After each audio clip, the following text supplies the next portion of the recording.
that statement win in Belgrade against Serbia last month, deserved to keep the shirt. And I think as well, had the 4 players not been injured, Livramento, James, Madueke and Kane, I think that Thomas Tuchel would have gone with an unchanged side to reinforce that straightforward selection that he made with his squad. That's been the message with the squad when it was named, and it's also the message with the team. And I know the big talking point is who's not been included this time.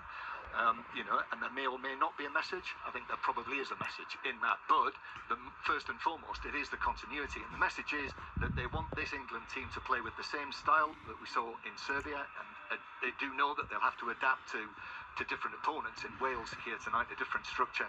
But they say it's all about building on that identity as a team. So, no Harry Kane this evening for England, but just how serious is his injury? Here's Thomas Tuchel. Good or fine, it's very painful, so we don't take the risk. It's a concussion on the foot, and he couldn't kick a ball, which is in itself a problem in football. And the risk of getting another hit, which he got in his last match with Bayern Munich, was too big.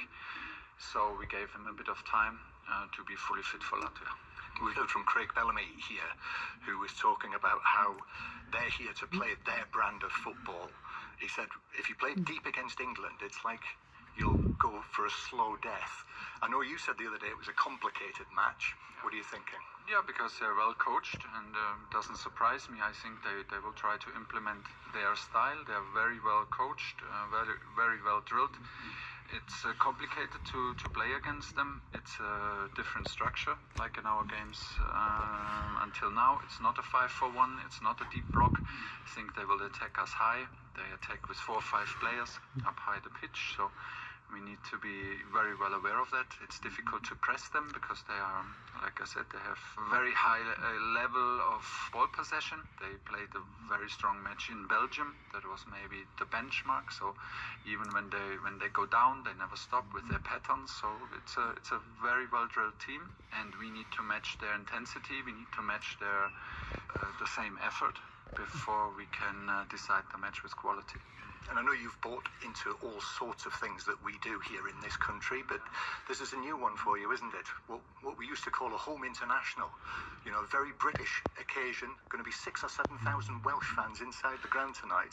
It's going to be something a little different for you, isn't it? Yeah, good. We need a bit of atmosphere here, and the more the better. So we're up for a derby, and hopefully it gets emotional and intense, and that can only help the team. Thomas Tuchel speaking there to John Murray. Stephen Warnock, Tuchel says there he wants some emotion tonight from the players, and he wants a Wembley atmosphere, something we haven't really seen, in particularly in these sort of non-tournament games. What can we expect from tonight? It is Wales, it's under the lights, it should offer something. Will we get it? Hopefully. It's up to the players to be able to give the fans something to go off, and if the players put in a performance, whether it's a high intensity press and it's when you're out of possession, whether it's players running forward, taking people on in 1v1 situations and actually getting fans off the seats, then hopefully we'll get an atmosphere. Also as well, what you need is you need the opposition to turn up. You need them to give England a game. You need it to make it more interesting, and what better than arch rivals in Wales coming to town and hopefully trying to cause an upset and giving us a decent game to look at. 245 days away from the kicking off of the World Cup, Ian.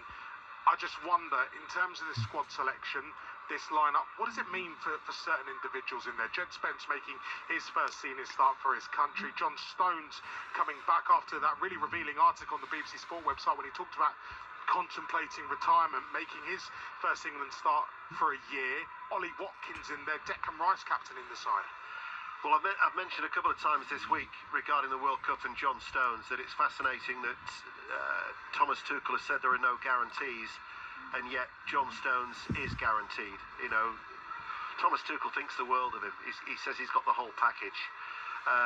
So this is the first opportunity for him to play under Thomas Tuchel. I'm interested in the fullbacks because you've got Ezri Konsa, who was just starting to establish himself as a central defender in the absence of John Stones, and he's back now as a right back. It'll be the third time he's played as a right back, but I think that the fullback positions are really open regarding the World Cup next summer. Jed Spence, as you say, making his first start. He came on as a substitute for the last 21 minutes against Serbia in Belgrade.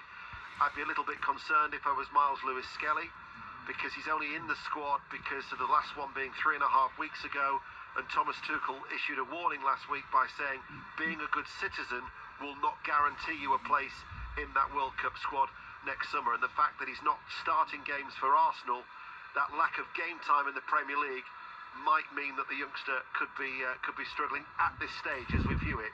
But I still think there are a number of questions regarding the defence going forward.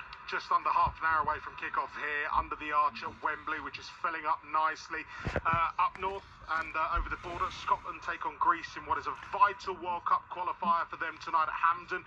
Former Scotland, Everton and Chelsea winger Pat Nevin is joined alongside our reporter Gavin Wallace, and they're there for us this evening.